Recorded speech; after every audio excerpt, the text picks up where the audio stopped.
புது பைக் எடுக்கிறவங்க தயவு செஞ்சு வீடியோவை தள்ளிவிடாதீங்க. இதனால மை கிரேட் வாரியர்ஸ்க்கு தெரிவிப்பது என்னவென்றால் 350 சிசி இருந்து அதுக்கு மேற்பட்ட சிசி உள்ள பைக்கை புதிதாக எடுப்பதாக இருந்தால் செப்டம்பர் 22ஆம் தேதிக்குள்ளார எடுத்துக்கோங்க. அதே மாதிரி 350 சிசிக்கு கீழே குறைவான சிசி உள்ள வண்டி எடுப்பதாக இருந்தா தயவு செஞ்சு செப்டம்பர் 22ஆம் தேதிக்கு மேல எடுங்கோ. இப்படி எடுக்காட்டி உங்க காசு 10,000 ரூபாய் ஸ்வாக. இதுக்கு முன்னாடி 350 சிசிக்கு கீழே உள்ள புது வண்டிகளுக்கு 28% ஜிஎஸ்டி போட்டாங்க. பட் செப்டம்பர் 3ஆம் தேதி நடந்த ஜிஎஸ்டி கவுன்சில்ல செப்டம்பர் 22க்கு மேல 350 சிசிக்கு கீழே உள்ள வண்டிகளுக்கு இனிமேல் 18% மட்டும் தான் ஜிஎஸ்டின்ட்டாங்க. ஆக மொத்தம் 10% குறைச்சிட்டாங்க.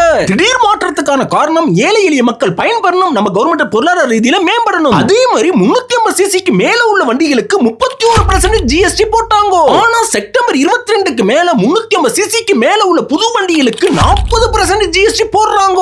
ஏன் இப்படி 9% ஏத்திருக்காங்கன்னா இதெல்லாம் ஆடம்பர வண்டியா? ராயல் என்ஃபீல்டு எல்லா சிசி வண்டிகளுக்கும் காமனா 18% போடுங்கன்னு கேட்டதுக்கு முடியாதுன்ட்டாங்க.